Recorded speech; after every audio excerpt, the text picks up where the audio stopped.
Hey guys, what's up? Alex Willis here, CEO of Leadership Surge, and I want to personally welcome you to No Bullshit with Alex Willis, the #1 go-to source for leadership development in the construction industry.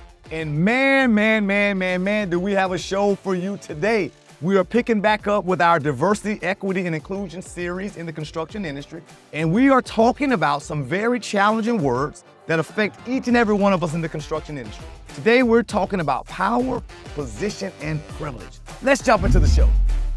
All right, my friends. Hey, welcome to the Takeoff. I'm super excited to dive into it. We talked about power, position, and privilege as we talked in the intro. And so, hey, I want to ask a quick question. Let's start off with a question. What is power? Have you ever thought about that? What is power? And no, I'm not talking about electrical power.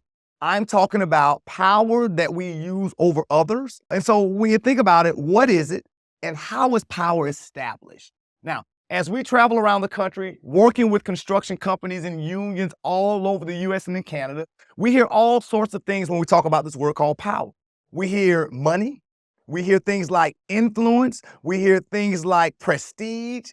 Oftentimes people say it's the control of others, right? Power, the control of others. And so how we do that, we do it in multiple ways, right? Sometimes it's because of our resources. It's because of our position. It's because we've been anointed to be the next one to take over. And so when we think about power and how it's established in many ways. One is sometimes it's inherited, right? So think about that. If you are a king or a queen, you're just next in line to take the throne, right?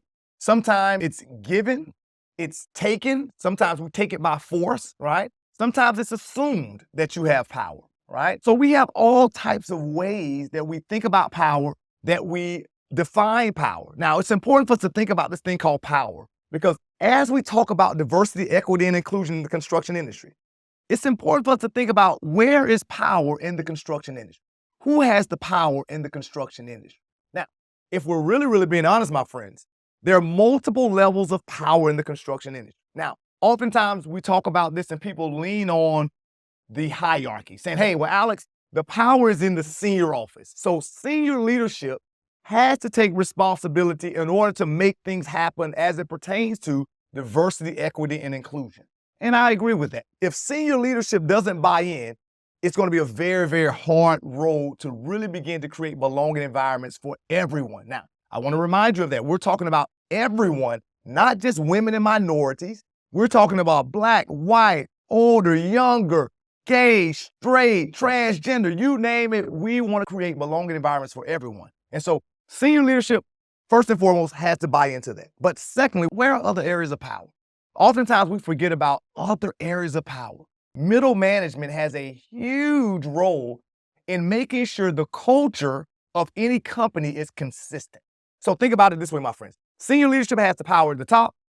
They begin to show us what the role is that they want. They talk about the strategy, the initiatives that we're going to talk about, how we want to create belonging environments. But now, when we talk about who makes sure that it's mandated and kept in place, that's mid-level management, right? That's people like my project managers, my general foreman, superintendents. That's the group that I like to call the glue.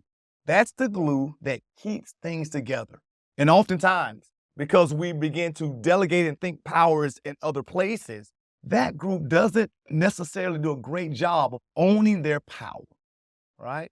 Sometimes they allow things to slide because it's the construction industry, because this person is good, because we become callous to certain behaviors, we just allow it to go by. And I want to challenge you today on our show to understand you have the power to really begin to create belonging environments and phenomenal teams, right? Now, the power doesn't just stop there though, my friends. If we continually go down the line, our frontline leaders, there's another huge level of power there, because this is the group that's really carrying out the initiatives, that's really doing the work and acting out things toward each other, right? What do I mean by that? Well, I'm talking about the power of being inclusive.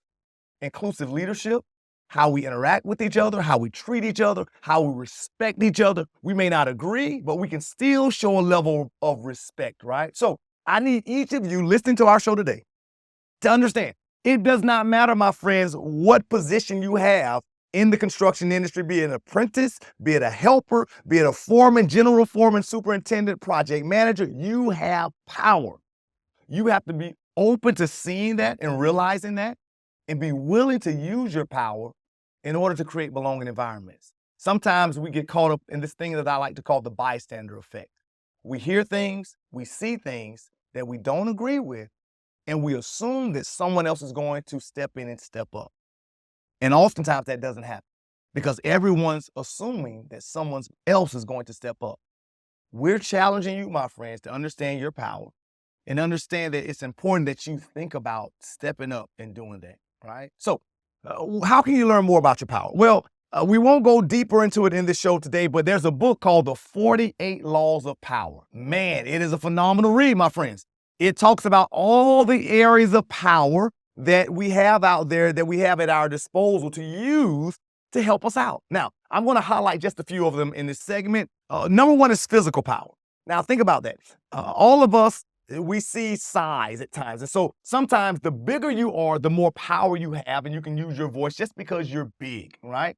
But the next area of power is resource power. If you have resources, as a manager, if you have resources and you can promote people, you can do those type things, it gives you a level of power.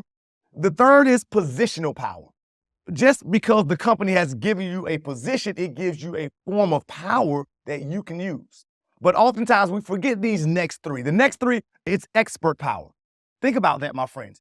If you are an expert at what you do, an expert electrician, an expert plumber, an expert carpenter, you have power because of your expertise, right? The next one is information power. Because I have information, because of what I know, it gives me a level of power. So sometimes I have to use that in my advantage to influence others, to bring them along this journey of diversity, equity, and inclusion, right? We also have reward power. If you can really reward people and give them something, that gives you another level of power.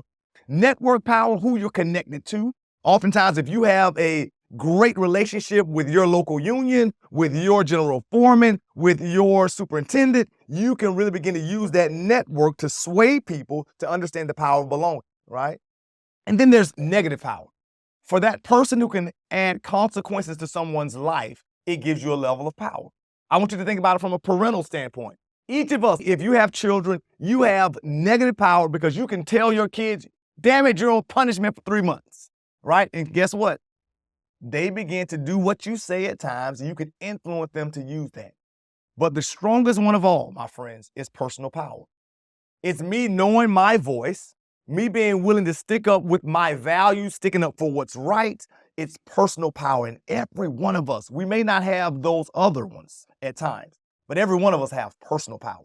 And so I want to challenge you to be open and willing to use your personal power. And if you can use your personal power, you can begin to do a phenomenal job of bringing people in, making them feel included, making sure you create belonging environments, right, for them all. In order to do that, we have to really begin to have some challenging conversations and talk about some tough stuff. Now, here's the disclaimer, my friends. I'm not saying you agree with what I'm about to say. So please understand, I'm not saying you have to agree with what I'm about to say. But as a leader leading in the construction industry, you need to be aware of what the conditions are you're leading through. So let's just start at the top. If we think about how we classify people, right? How do we classify people? Well, typically in the U.S., we tend to have what I like to call 3 classes. We have upper class, middle class, and lower class, right? And if we're being honest, that middle class is kind of getting squeezed. Now, we're just going to do that just for high level today because truth be told, each of those levels can be broken down into other segments. For example, the upper class can be broken down into 2 segments. You can say what we call the blue bloods, which are at the very, very top. All right, this is the 1%ers who never have to work a damn day in their life simply because they were born into the Rockefeller, the Hilton family, J.P. Chase, the Morgans, the Vanderbilts. They never work a day in their life. Now, the rest of that upper class is made up of everyone else. The Elon Musks of the world, the Puff Daddies of the world, the LeBron James, Taylor Swifts make up that next segment, right? So think about it this way. We have 3 classes, upper, middle, lower. That's how we segment populations and groups of people. But how do we view individuals, my friends? You have to think about this because it does affect you on the construction job site. So let's talk about this. I like to call this the 5 ladders of how we view people and how we rank them in our society. Now, as another disclaimer, I'm not saying you have to agree with it. but you have to be honest, my friend. So at the very, very top, what's the number one thing? If you have this in our society, it doesn't matter your ethnicity. It doesn't matter your religious beliefs, your sexuality. None of that matters if you have this. What's that at the very, very top? Any takers? Anything? What do you think, my friends? Well, let's be honest. It's money. Money, power, and fame. So I love to tell people at the very, very top of the ladder, if you have money, power, and fame, you can damn near do anything in our society. You sit at the top, it doesn't matter if your skin color, your gender, none of that stuff matters, right? Now, what about the second tier? If I don't have money, power, and fame, what's the next most important thing that our society cares about? It's your network. It's who you know. If you know the right people, I don't have to have money and power and fame, but if I have the right connections, if I have the right contact, I'm golden in our society. Think about it, my friend. So I love all types of music. My two favorite genres are country and hip hop, because both tell great stories, right? But now, one of the artists that I like in hip hop is a guy by the name of Lil Wayne, Lil Weezy, right? So check this out. Lil Wayne got into some big trouble a couple years ago. Now, as the story goes, he was flying in on his private plane. I think Lil Wayne is a convicted felon. Convicted felons can't have firearms. When he was flying on his plane, the federales busted his plane, and he had firearms on the plane. He was facing a lot of time. Now, he got out of that trouble. Why? Because he had the second thing on that ladder. He had a hell of a network, my friends. Anybody know how he got out? He knew the Don. So the Don's last day in office, right? He pardoned Lil Weezy out, say, Lil Wayne, you're my boy. Hey, guess what? Don't worry about those gun charges. You're good with me, right? So network matters in our society. So money, power, and fame at the top. Next up is my network. What's the third thing on this ladder, the third rung that matters in our society? The third rung on that ladder is gender. Gender. Now, you may not like that I say that, but think about it. We're in construction, my friends. Gender matters. We have a male-dominated society, and we damn sure have a male-dominated industry, right? So gender matters, and if we really begin to focus in on our industry, if you're a male in our industry, you damn sure have an advantage. You don't think about what you wear to work. You don't think about what you say. You don't think about how you look. Women in our industry, they have to think about all of that shit before they even show up to the job site, right? Think about it, my friends. If a man comes into a meeting and if he is aggressive and he is take charge and say, damn it, we're doing it this way and this is how we're going to do it. When he leaves that meeting, people say, my God, what a great leader. Look at this guy. He's a stand-up leader, man. He's a strong leader. If a woman comes and does the exact same thing the man does in the meeting, what does society say? What a bitch. Look at this bitch. Think about that. Crazy, crazy. So yeah, male-dominated society, even from the standpoint of pay. When we talk about equality, equity in pay, for every dollar that a white male makes, my friend, right? And these were the studies that just came out, and they compared it to white males in America. For every dollar that a white male makes, a woman doing the exact same damn job makes 80 cents. Crazy. Why? Because of gender, right?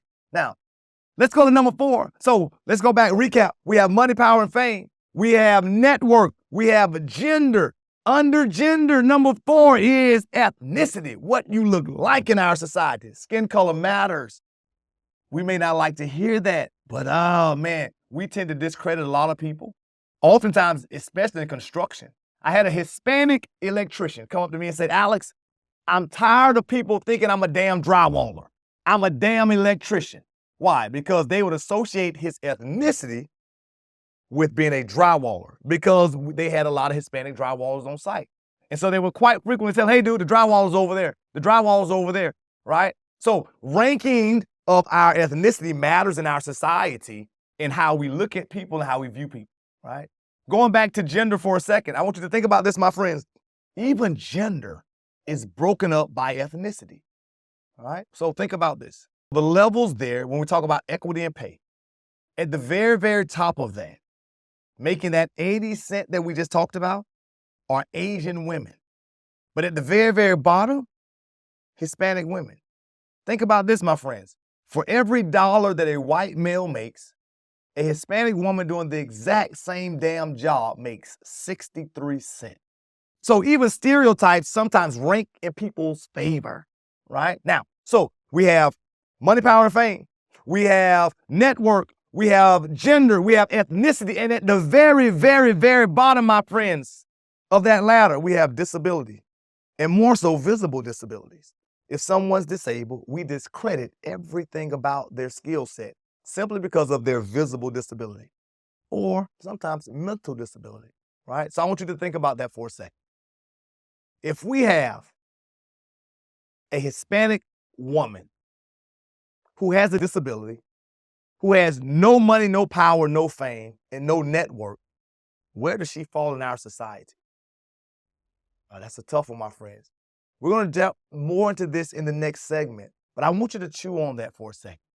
You may not like what we're saying, but if you're truly being honest, this is the lens in which we have to be honest with ourselves and view the world, because this is the lens in which we work through. And so in the next segment, my friends, we're really going to jump into it and talk about how do we do this personally, right? That's how society looks at things, but how do we do it personally? What's our personal responsibility of how we can lead and influence people? So I'm looking forward to seeing you in the level where we can really begin to jump in and talk about your responsibility so that you're not just standing looking at things. I'll see you in the next segment. So I want to thank you for tuning in to No Bullshit with Alex Willis, the go-to source for leadership development in the construction industry. Now, be sure to subscribe to YouTube and your favorite podcasting platform so that you can be notified when we release a new episodes, right? Now, for those, I want to challenge you to leave a comment. We want to hear what you think about the show. I also want to challenge you to leave some comments of some leadership challenges you may be seeing and facing at work. Because remember, we're here for you. We want to help you be the best both at work and at home, my friends. So until next time, I'll see you later, my friends.